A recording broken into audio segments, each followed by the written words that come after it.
I'll try to be as unbiased as possible, but just know that I'm a little bit of a fan.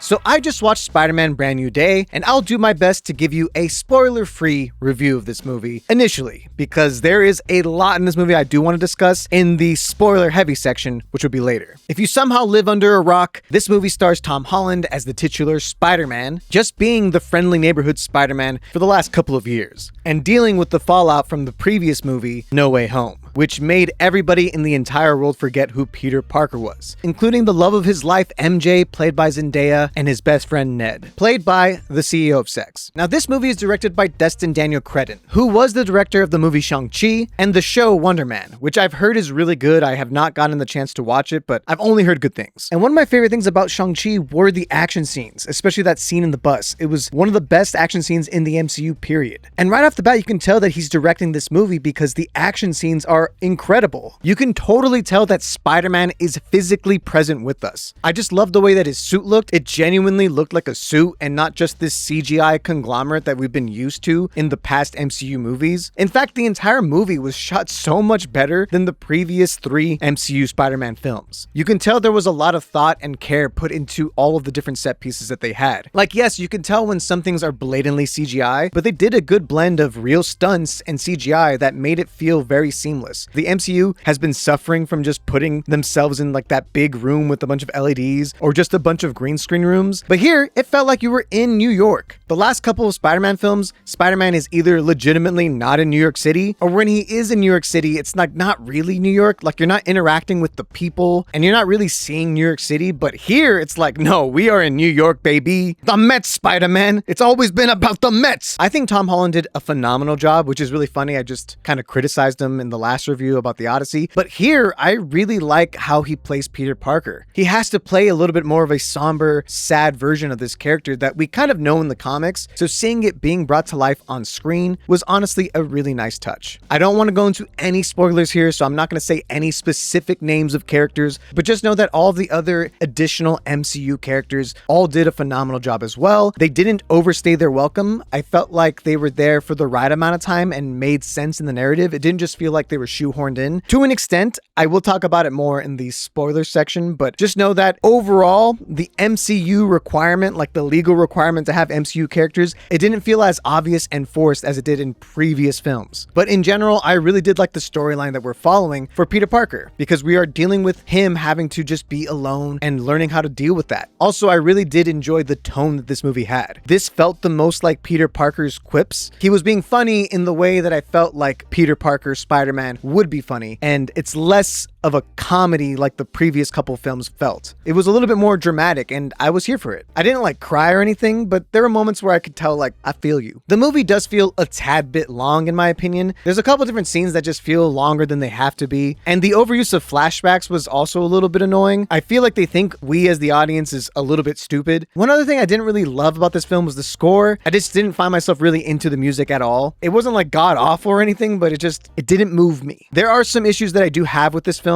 that I just feel like I have to talk about in the more spoiler section, and it's the reason why this isn't a perfect film for me. But I do think even in spite of those flaws, this movie is a great time. If you just want to skip to my rating, please skip this spoiler section. From here on out, I'm going to be talking spoilers. You have been warned. 3, 2, 1, let's go.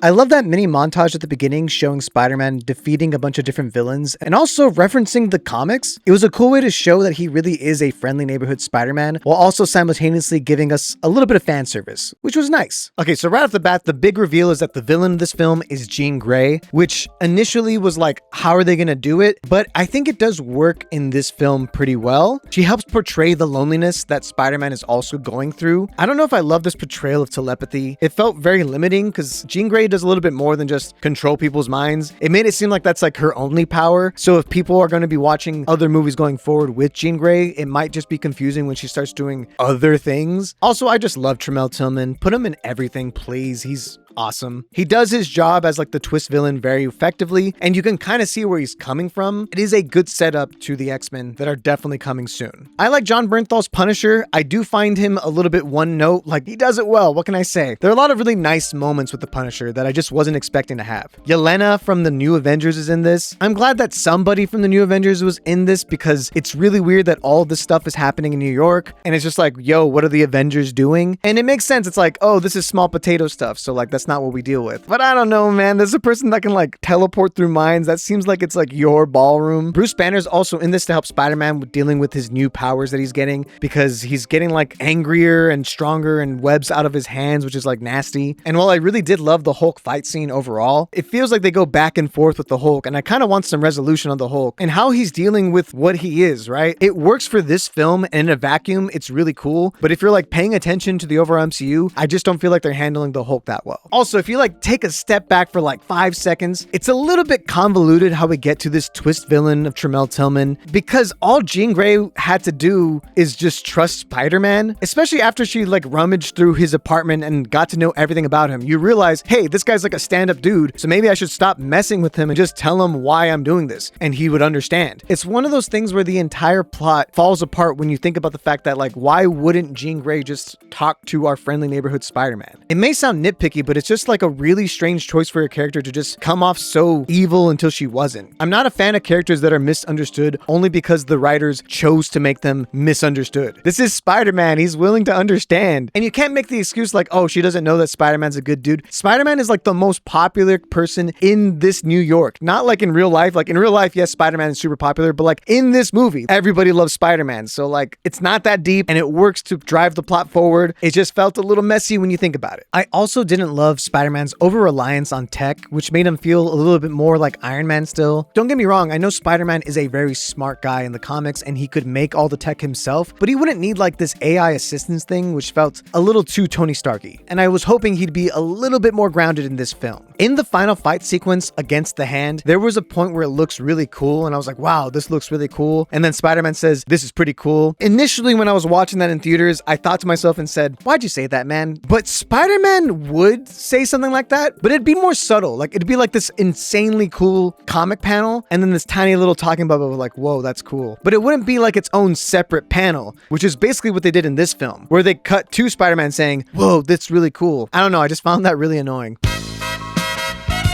So overall, this was a fun return to form for Spider-Man. I feel like they did the best that they could do within the confines of the MCU, and I hope more grounded type movies like this, with real set pieces and real action, is the path forward for the MCU, and not whatever Doomsday is probably gonna be, which is like a green screen mess. I will review Doomsday, by the way, just be prepared. So I'll be giving Spider-Man Brand New Day an 8.5 out of 10.